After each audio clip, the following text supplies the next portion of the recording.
कल हम लोगों ने अपने एक्सरसाइज 8.2 के अंदर 3 सवालों को डिस्कस किया था, पहला, दूसरा और तीसरा, है ना। चलिए, पहला, दूसरा, तीसरा हम लोग डिस्कस कर चुके थे। सवाल नंबर 4 ये हम आपको होमवर्क में देते हैं, ठीक है। क्वेश्चन नंबर 4 जो है ये हम आपको होमवर्क में देते हैं, इसको आप लोग सीरियसली लेंगे और इसको आप बनाएंगे, ठीक है।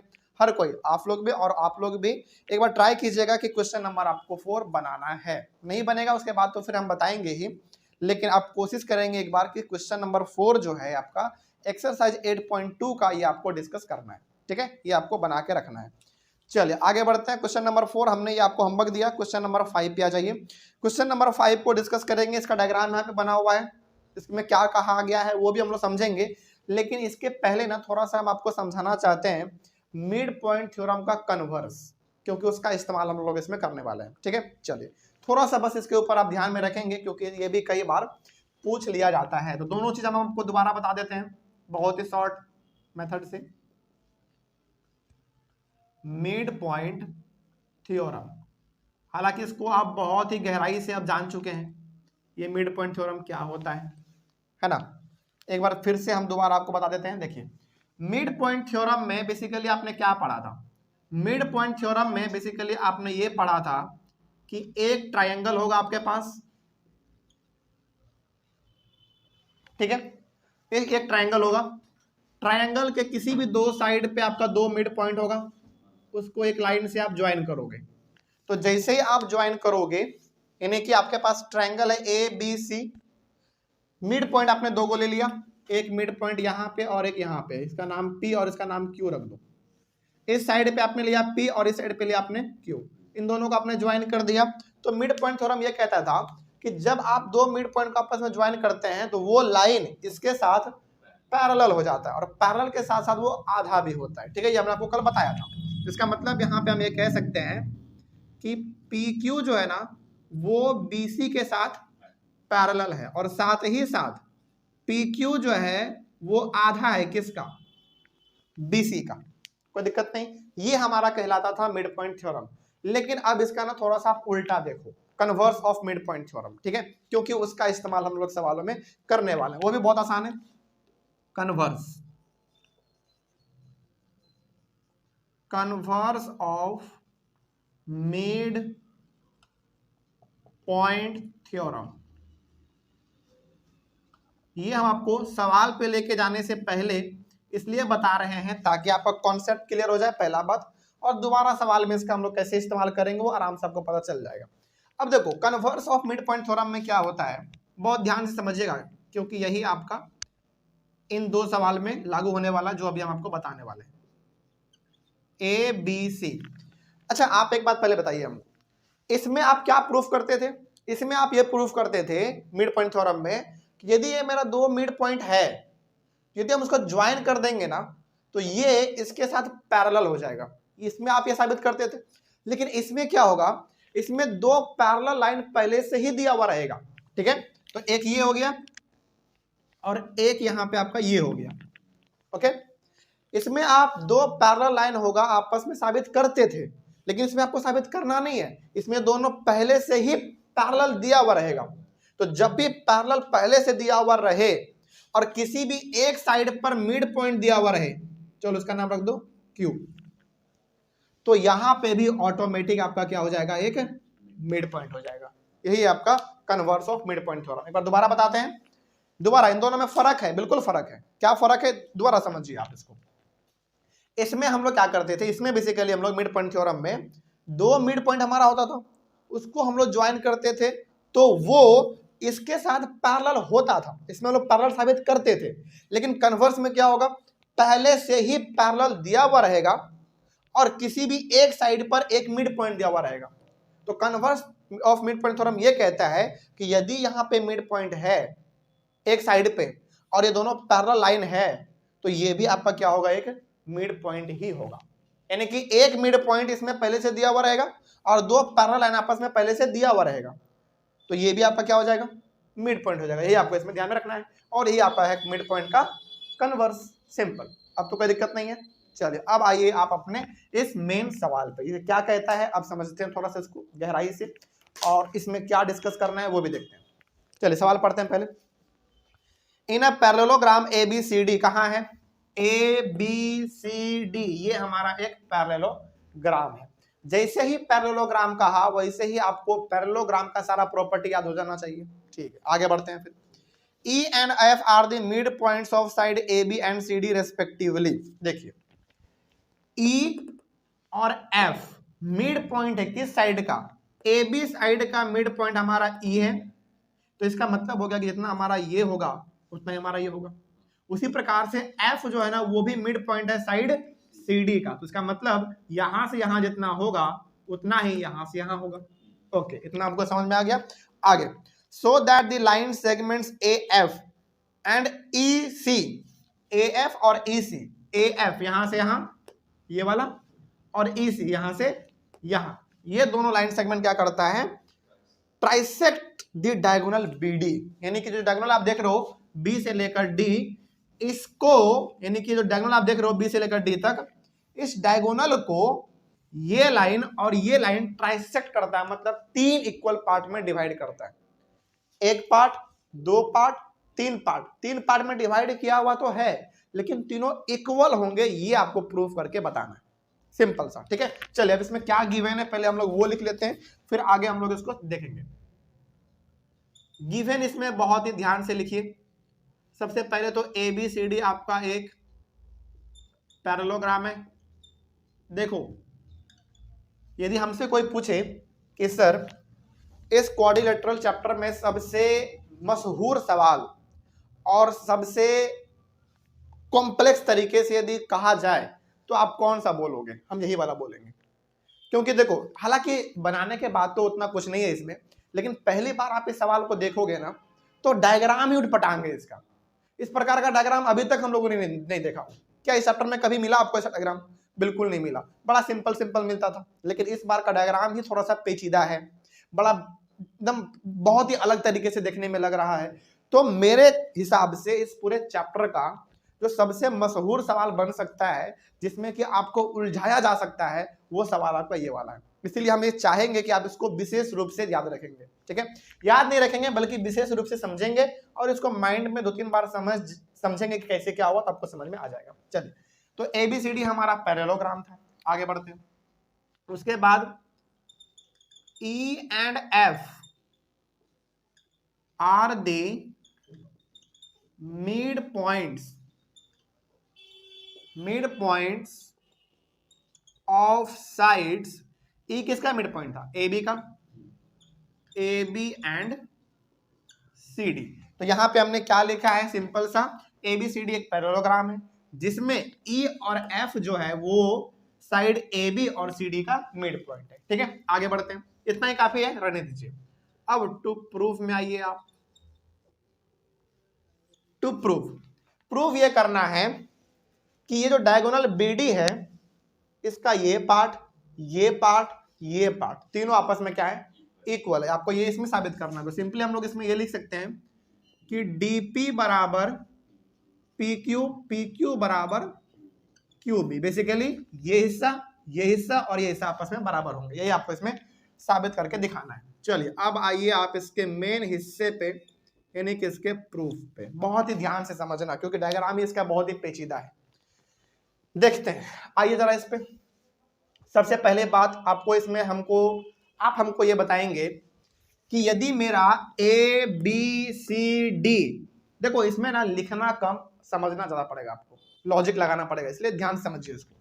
ABCD यदि हमारा एक पैरेललोग्राम है, तो इसका मतलब है कि जितना हमारा A से लेकर B होगा उतना ही हमारा C से लेकर D होगा, क्योंकि अपोजिट साइड पैरेललोग्राम का इक्वल के साथ साथ पैरेलल भी होते हैं।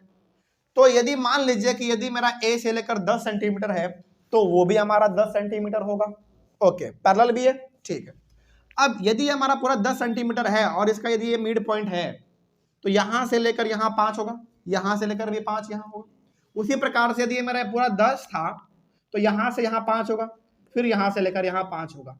हम आपको केवल बताना ये चाहते हैं कि ये साइड हमारा पूरा AB पैरेलल है CD के साथ, तो इसका आधा ये हिस्सा भी इसके साथ क्या होगा? पैरेलल होगा। क्योंकि एग्जांपल के तौर पे आप इसको दोबारा से समझिए। पूरा हमारा कितना है 10, तो ये 5 होगा, ये 5 होगा मिड पॉइंट के तहत। उसी प्रकार से ये पूरा 10 है तो ये भी 5, ये भी 5। बड़ा सिंपल। तो आप केवल ये देखो तो कि जब ये पूरा हमारा पैरेलल है इस पूरे के, तो क्या इसका ये आधा AE FC के साथ क्या पैरेलल नहीं होगा? बिल्कुल पैरेलल होगा। तो हम लोग यहाँ पे क्या कह सकते हैं, हम लोग यहाँ पे कह सकते हैं कि AB जो है वो पैरेलल है, AB पैरेलल है CD के साथ। ये पहला हमारा कंडीशन है। और दूसरा कंडीशन क्या कहता है कि AB बराबर भी है CD के साथ। बिल्कुल सही बात है। चलिए अब कुछ और बातें आपको हम दिखाते हैं इसमें। चलिए, तो इसका मतलब हो गया कि AB CD के साथ पैरेलल भी है, ये पूरा इस पूरे के साथ पैरेलल है, और ये पूरा इस पूरे के साथ इक्वल भी है। ठीक है। सो यदि पूरा इक्वल है और पूरा पैरेलल है तो उसका आधा भी इक्वल होगा, आधा भी पैरेलल होगा। तो यहां पे हम कह सकते हैं कि AE पैरेलल होगा FC के, और जितना हमारा AE होगा उतना ही हमारा FC भी होगा। क्या इसमें कुछ दिक्कत आपको? अब केवल आप इस वाले को देखो, इस वाले को आप केवल ध्यान से देखो। AE FC के साथ पैरेलल है, यानी कि यहां से लेकर यहां ये हमारा इसके साथ पैरेलल भी है, और ये इसके साथ आपस में क्या है, इक्वल भी है। तो क्या आपको यहां पे AECF एक पैरेललोग्राम नजर आया? बिल्कुल सही बात है। तो हम लोग यहां पे कह सकते हैं कि hence AECF is a parallelogram. ठीक है, आगे बढ़ते हैं फिर। नाउ यहां पे हमने AECF को एक पैरेललोग्राम हमने साबित कर दिया। अब आगे बढ़िए। नाउ इन ट्रायंगल, हमको यहाँ पे ना एक ट्रायंगल लेना है। ठीक है, आगे बढ़ने के लिए इन ट्रायंगल, चलिए हमको यहाँ पे एक अच्छा ट्रायंगल लेने में बनेगा। पहले इन दोनों करते हैं फिर उसको करेंगे। हाँ, एक ट्रायंगल लेते हैं ABP।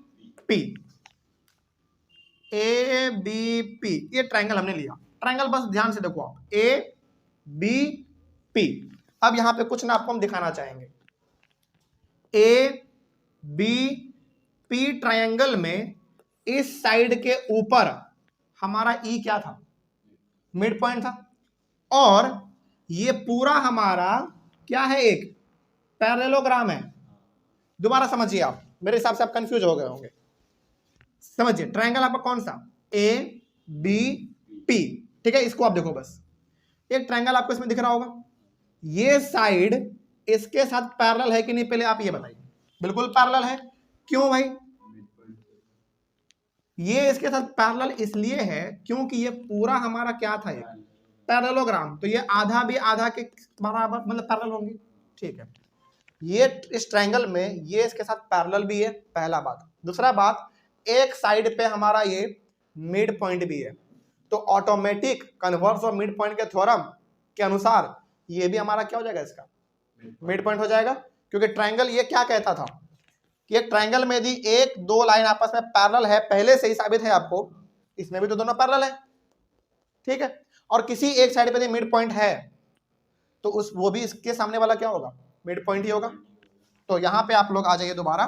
ट्रायंगल ABP में ये इसके साथ पैरेलल है और E हमारा मिड पॉइंट है। तो converse of mid point theorem के अनुसार Q भी क्या होगा, हमारा मिड पॉइंट हो जाएगा। ठीक है, आगे बढ़ते हैं। तो यहां पे आपको लिखना पड़ेगा in triangle ABP, AP parallel है EQ के, पहला ये हो गया। और E जो है, E is the mid point of AB, यानी कि ये AP EQ के साथ पैरेलल है, पहला बात ये। उसके बाद E हमारा इसका मिड पॉइंट है, सो ये भी हमारा मिड पॉइंट होगा। तो यहां पे लिखेंगे सो Q is the mid point of Q is the mid point of, या फिर बीपी लिख दो,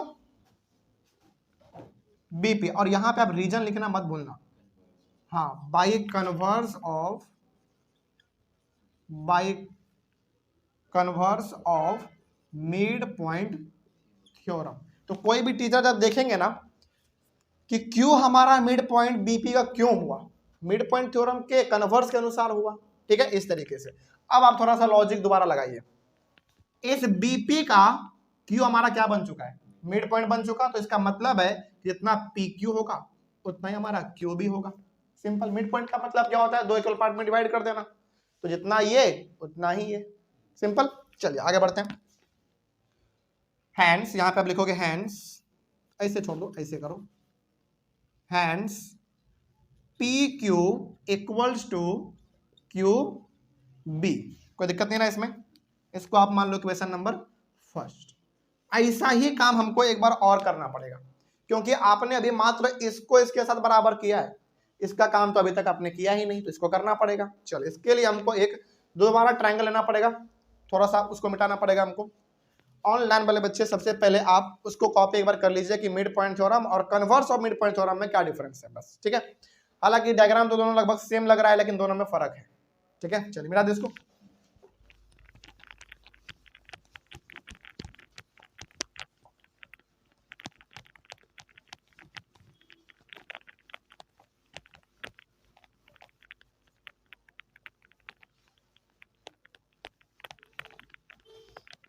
क्वेश्चन नंबर 4 हमने आपको होमवर्क में दिया है, उसको आप एक बार ट्राई कीजिएगा। ज्यादा भी उसमें कुछ नहीं है कि ऐसा नहीं बनेगा, एक बार आप कोशिश करेंगे तो मेरे हिसाब से बन जाएगा।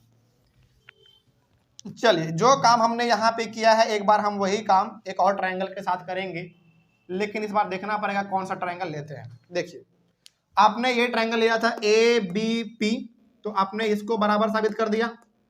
अब आपको ये भी बराबर साबित करना है, इसके और इसके, तो इसको बराबर साबित करने के लिए आपको कोई ट्रायंगल लेना पड़ेगा। तो एक ट्रायंगल यहाँ पे हमको दिख रहा है Q D C, in triangle Q D C, इस ट्रायंगल में थोड़ा सा हम लोग एंटर करते हैं, बहुत ही ध्यान से समझिएगा, एकदम सेम प्रोसेस जो काम हमने इसमें किया था ना, एकदम सेम काम हम उसमें भी करने वाले हैं, ठीक है। चलिए, यहां पे आप जरा ध्यान से देखो, तो आपको यह मानना पड़ेगा कि यदि मेरा ए ई सी एफ एक पैरेललोग्राम था, तो पी से लेकर एफ और क्यू से लेकर सी भी आपस में क्या होंगे, पैरेलल होंगे, बिल्कुल सही बात। तो यहां पे आप लिख दो P F parallel Q C, पहला बात आपने ये देख लिया। और साइड सी डी के ऊपर एफ क्या है आपका, मिड पॉइंट है, तो यहां पे आप लिखो F is the mid point of C D. अब यहां पे ना आपको कन्वर्स ऑफ मिड पॉइंट का कुछ लॉजिक नजर आ रहा होगा। एक ट्रायंगल है आपके पास, क्यू डी सी ट्रायंगल है, ये दोनों आपस में पहले से पैरेलल है, ये इसका मिड पॉइंट है, तो कन्वर्स ऑफ मिड पॉइंट के अनुसार ये भी क्या होगा, मिड पॉइंट होगा, किसका, डी क्यू का। तो यहां पे आप लिखोगे हाँ, सो P is the mid point of DQ, और यहां पे रीजन आप लिखोगे बाई, इसको आप लिख देना, ठीक है, ये हम आपके लिए छोड़ रहे हैं, सेम रीजन लिखना है क्या, यही वाला, by converse of mid point theorem, वहां पे आपको लिख देना है वो बस, ठीक है। चलिए आगे बढ़ते हैं फिर। तो हैंड्स, इसके तहत हमारा क्या हो जाएगा, यदि ये मिड पॉइंट है डी क्यू का, तो जितना हमारा डीपी होगा उतना ही हमारा पी क्यू होगा। तो हैंड्स डीपी बराबर पी क्यू, और इसको आप मान लो अपना इक्वेशन नंबर सेकंड। चलिए, अब थोड़ा सा आप इक्वेशन नंबर फर्स्ट और सेकंड को देखो। नाउ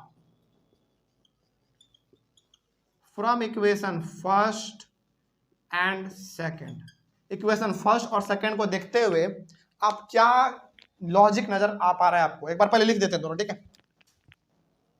पी क्यू बराबर है क्यू बी के, हाँ, और यहां पे हमारा डीपी बराबर है पी क्यू के। अच्छा, इसको ना हम ऐसे भी लिख सकते हैं ना घुमा के, आप ये चीज लिखो या फिर आप पी क्यू बराबर डीपी लिखो, बात तो सेम ही है। चलिए, इससे आप कंक्लूजन क्या निकाल पा रहे हैं थोड़ा समझिए। कंक्लूजन ये है कि ये जो आपका कहां गया पी क्यू, कहां है पी क्यू, पी क्यू, हाँ ये पी क्यू, ध्यान से समझिए, ये पी क्यू क्यूबी के बराबर है, यानी कि ये इसके साथ बराबर है। ओके, फिर ये पी क्यू इसके साथ भी बराबर है। इट मीन्स घुमा फिरा कर तो तीनों आपस में इक्वल हो गया।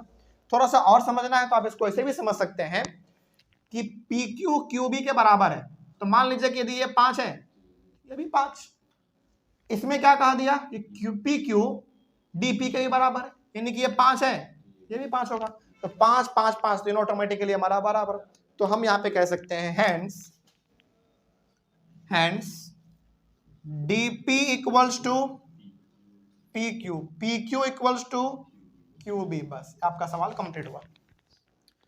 यही था आपका इस सवाल में, लेकिन ये सवाल ना थोड़ा सा डायग्राम बेस्ड ज्यादा है ना, और इसमें हमने लगाया है converse of mid point theorem, तो उसको आपको ध्यान में रखना है। तो converse of mid point theorem यही कहता है सिंपल सा कि यदि आपके पास एक ट्रायंगल है और दोनों लाइन आपस में पहले से ही पैरेलल दिया गया है और किसी भी ए साइड पर मिड पॉइंट है, तो दूसरे साइड पे भी मिड पॉइंट होगा, वही हमारा कहलाता है converse of mid point theorem. बस इसी का हमने इस्तेमाल करके इस सवाल को कंप्लीट किया।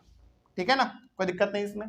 चलिए, इसका जल्दी से स्क्रीनशॉट लेना है तो ले लीजिए, और हम लोग अपने चैप्टर के सबसे लास्ट वाले सवाल को डिस्कस करते हैं, क्या है उसमें देखते हैं।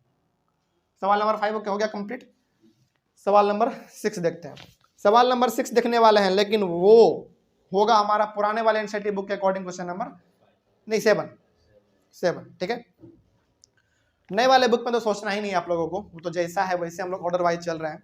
तो जिसके पास पुराना वाला एनसीईआरटी बुक है 5 के बाद है आपका क्वेश्चन नंबर 6, जो कि आपको करना नहीं है, तो क्वेश्चन नंबर 7 पे आ जाइए। बुक के अनुसार क्वेश्चन नंबर 7 है, लेकिन हमारे अनुसार यहाँ पे क्वेश्चन नंबर 6 रहेगा। ठीक है, चलिए, क्योंकि उसको हमने काट दिया है तो उसका तो गिनती ही नहीं है, तो चलिए इसको मिटाते हैं और क्वेश्चन नंबर 6 को आप एक बार पढ़िए क्या है। ये मिटाने में थोड़ा टाइम तो लगता है क्योंकि ये जम जाता है थोड़ा।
चलिए, लास्ट सवाल, सॉल्यूशन नंबर 6। इसमें क्या कहा गया है पहले देखते हैं। सॉल्यूशन नंबर 6 में है ABCD is a triangle right angled at C। चलिए, पहले हम लोग एक ट्रायंगल बनाते हैं और राइट एंगल बनाते हैं C पर, तो कुछ ऐसा बनेगा। देखिए,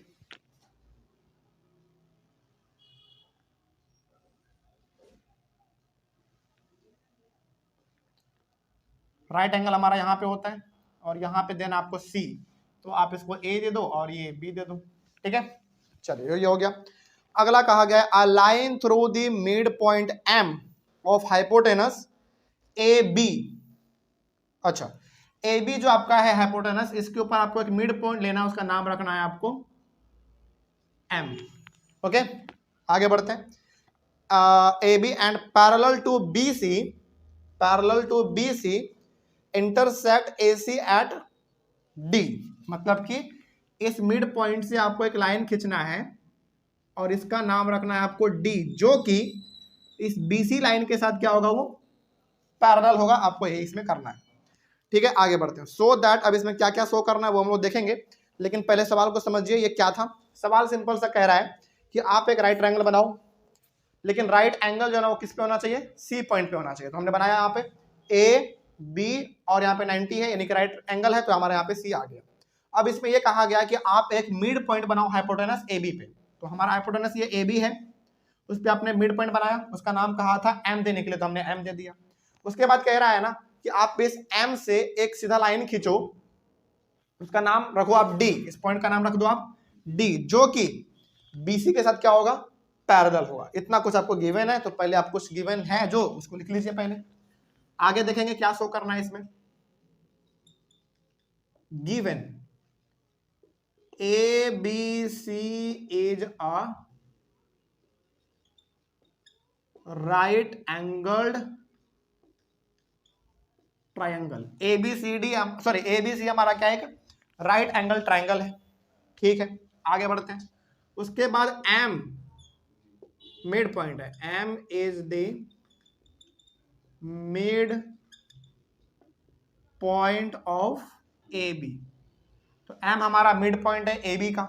इसमें एक चीज और दिया हुआ है कि बी सी जो है ना वो पैरेलल है डीएम के, यानी कि ये जो आपका बी सी है वो डीएम के साथ क्या है, पैरेलल है। इतना कुछ आपको गिवन दिया हुआ है।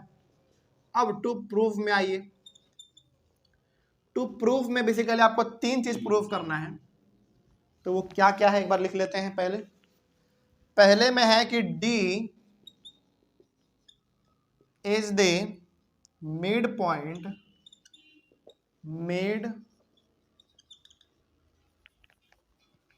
डी इज द मिड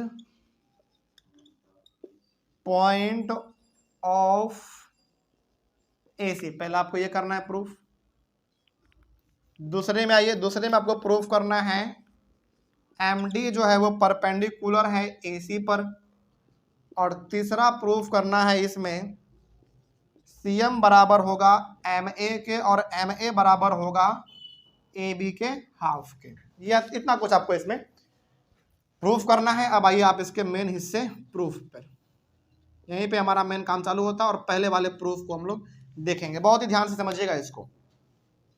सबसे पहले क्या कह रहा है इसमें कि D is the mid point of AC, यानी कि ये जो D है वो मिड पॉइंट होगा इस AC का।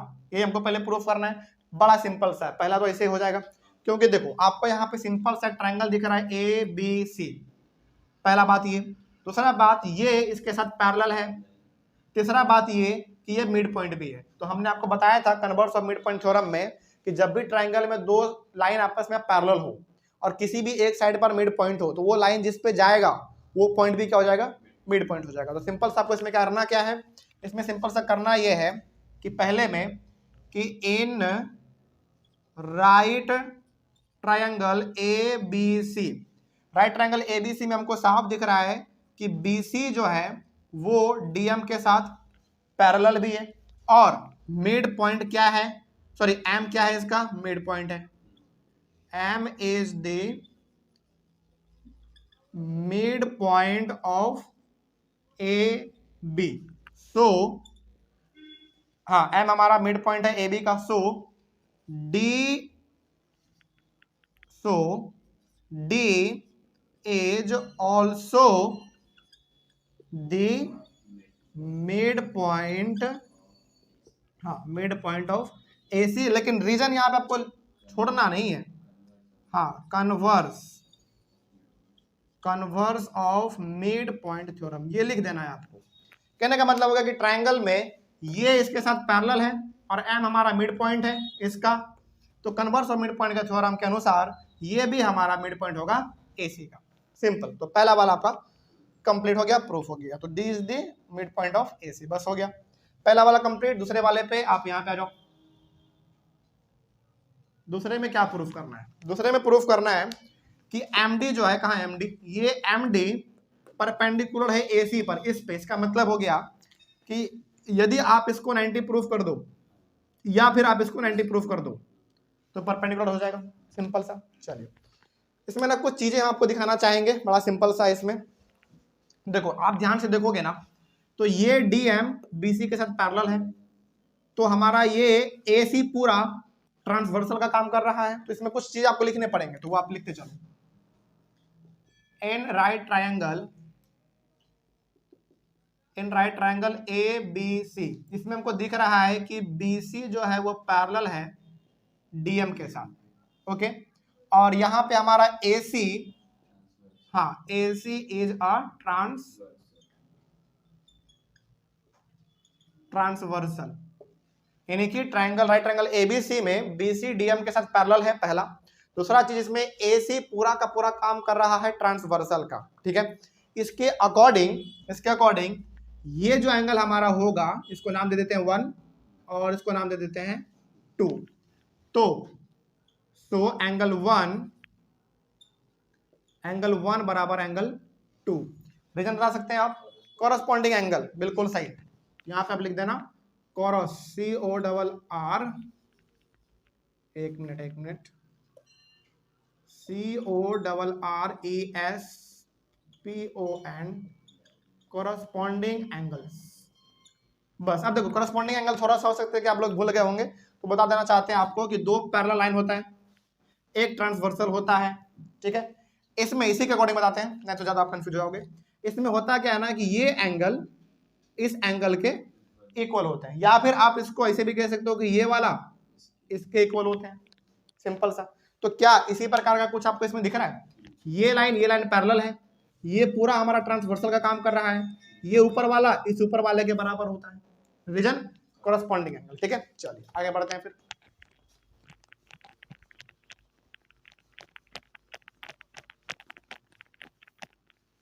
अब थोड़ा सा ध्यान से देखा जाए और, हाँ एंगल 1 हमारा एंगल 2 के बराबर हो गया। तो अब देखो एंगल 1 एंगल 2 के बराबर हो गया, और एंगल 2 हमारा ऑटोमेटिक पहले क्या था? 90 था, तो एंगल 1 भी हमारा क्या हो गया? 90 हो गया, सिंपल। तो यहां पे आप लिखोगे एंगल 1 इक्वल्स टू 90 डिग्री, बस सिंपल ऐसे भी लिख दोगे, आपका काम चल जाएगा। तो एंगल 1 जब हमारा 90 डिग्री हो गया, तो इट मीन्स DM क्या था हमारा? परपेंडिकुलर था। MD बोलो या फिर DM बोलो, बात से हमें, तो MD परपेंडिकुलर था किस पे? AC पर। तो आप यहाँ पे लिख दो हैंड्स, यही वाला लाइन, MD परपेंडिकुलर AC, ये भी आपका कंप्लीट। अब आ जाइए आप इसके थर्ड वाले पे। थर्ड में क्या प्रूफ करना है? देखिए, थर्ड में प्रूफ करना है कि CM जो है वो MA के बराबर होगा और MA बराबर होगा इसके, यानी कि तीनों आपस में क्या होने चाहिए? बराबर होने चाहिए, इक्वल होने चाहिए, ठीक है। हाँ पहला हिस्सा तो हमको ऐसे ही दिख रहा है इसका, ये वाला हिस्सा। देखो बहुत ही लॉजिक के साथ इसमें हम बताना चाहेंगे आपको कि आप ना सबसे पहले ये देखो कि A से लेकर B एक हमारा लाइन है, उसका हमारा मिड पॉइंट है M। तो इसका मतलब हो गया कि मान लीजिए मेरा A से लेकर B 20 सेंटीमीटर है, तो ये M हमारा मिड पॉइंट है, जिसका मतलब होगा कि ये भी 10 सेंटीमीटर, ये भी 10 सेंटीमीटर, क्योंकि पूरा 20 है तो आधा कितना? 10 10 होगा। तो सिंपली हम यहाँ पे कह सकते हैं कि जो ये हमारा MA है, यानी कि ये MA आधा है किसका? इस पूरे AB का, सिंपल, ठीक है। तो आप यहाँ पे आ जाओ, पहले इसको ऐसे लिखो, M is the मिड, समझाते हैं फिर दोबारा समझाते हैं, M is the mid point of AB। So जो इसमें कहा है वही लिख लेते हैं। So MA equals to half AB। देखो बड़ा सिंपल सा, आप इसको ऐसे समझो। चलो मान लीजिए कि आपके पास एक लाइन है, ठीक है, इसका नाम है मान लीजिए A और B। ये टोटल जो है ना, टोटल 20 सेंटीमीटर का है। आप इसको ऐसे समझो, टोटल आपका 20 सेंटीमीटर का है, और ये P जो है ना इसका मिड पॉइंट है। इसका मतलब होगा कि ये 10 सेंटीमीटर, ये भी 10 सेंटीमीटर, मतलब कि ये A से लेकर B तक पूरा 20 सेंटीमीटर था, तो और ये P हमारा मिड पॉइंट है, तो ये भी 10, ये भी 10, लॉजिक के हिसाब से। तो यदि हम आपसे पूछे कि केवल ये बताओ कितना था, ऑब्वियस ही बात है ये हमारा आधा था इस पूरे का। वही बात इसमें भी कहा गया है कि A से लेकर B हमारा पूरा है, M हमारा मिड पॉइंट है, तो MA कितना होगा? इस पूरे AB का आधा होगा। तो साफ हमको यहाँ पे दिख रहा है, इसमें लॉजिक ही नहीं लगाना था। लेकिन अभी भी हमारा इसका मेन हिस्सा एक बच रहा है, वो हमको करना पड़ेगा। उसके लिए थोड़ा सा आपको तिगड़मबाजी लगाना पड़ेगा। चलिए आते हैं उस पर, क्या है वो।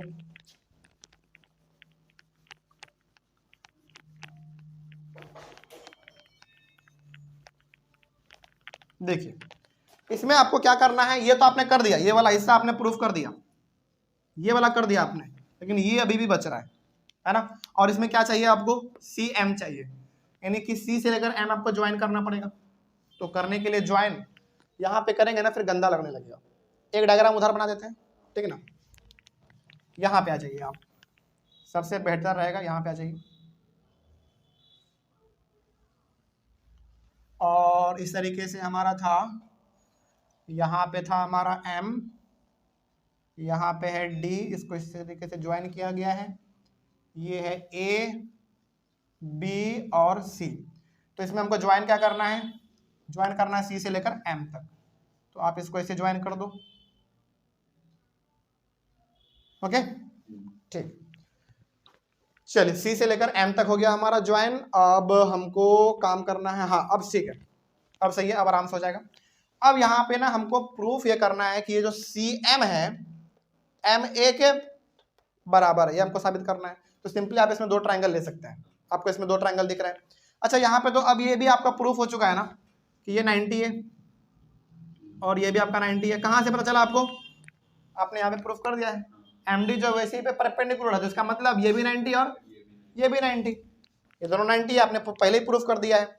उसके बाद D हमारा क्या था, मिड पॉइंट था, मिड पॉइंट था, तो जितना ये उतना ही है, ओके। और DM तो दोनों में क्या है, कॉमन है। तो आपको इसमें दिख गया होगा साइड एंगल साइड के तहत दोनों कराए कॉन्ग्रुएंट। तो यहाँ पे आ जाइए, in triangle ADM and triangle CDM ले लो, CDM। यहाँ पे हाँ AD बराबर हो जाएगा CD के, आप यहाँ पे लिख देना D is the mid point, पूरा लिख देना इसको, ओके। ये D मिड पॉइंट लिखा हुआ है पूरा, ठीक है। और ये एंगल आप इसको क्या माना था आपने, 1, इसको 1 मान लो, इसको आपने क्या माना था भाई, 3 मान लो, कोई दिक्कत नहीं है, इसको आप 3 मान लो यहाँ पे। तो ये भी हमारा 3, तो एंगल 1 बराबर एंगल 3, बोथ लिख देना, बोथ आर 90 डिग्री, ओके। उसके बाद DM बराबर, DM दोनों में क्या है, ये कॉमन है। एक लाइन यहाँ पे आपको खींचना पड़ेगा, 1 मिनट रुक जाइए, इस तरीके से, ताकि कंफ्यूज ना हो आप।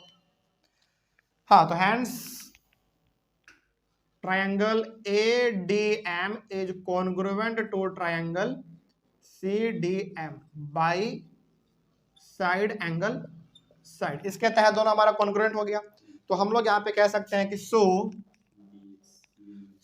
CM equals to MA by CPCT, बस ठीक है। अब यहाँ पे ध्यान से आप देखो तो जरा, एक चीज हम आपको जो दिखाना चाहते हैं, हाँ इसको आप मान लो इक्वेशन नंबर फर्स्ट और इसको मान लो equation number second. Equation first और इक्वेशन सेकंड को देखते हुए MA बराबर था इसके, ओके, और MA बराबर हो चुका है इसके भी, तो इसका मतलब तीनों आपस में क्या हो चुका, बराबर हो चुका। कहने का मतलब क्या है, यहाँ पे MA इसके साथ बराबर हो चुका है, MA को आपने इसके बराबर साबित कर दिया और MA इसके भी बराबर है, तो मतलब ये और ये तीनों आपस में इक्वल। तो आप यहाँ पे लिखो from equation first and second, हम लोग यहाँ पे कह सकते हैं कि CM बराबर MA बराबर हाफ AB, इस तरीके से आपका ये भी कंप्लीट हुआ, ओके। तो इसमें आपको 2 बार डायग्राम बनाना है और दोनों बार बनाइएगा, ठीक है, तब जाके ये सही माना जाएगा। चलिए इस तरीके से हमारा ये सवाल भी कंप्लीट हुआ। और हमने जो आपको एक सवाल होमवर्क में दिया है, सवाल नंबर 4, वो आप एक बार जरूर कोशिश कीजिएगा, ठीक है। इस तरीके से हमारा ये सवाल नंबर 6 कंप्लीट हुआ, इसका स्क्रीनशॉट ले लीजिए।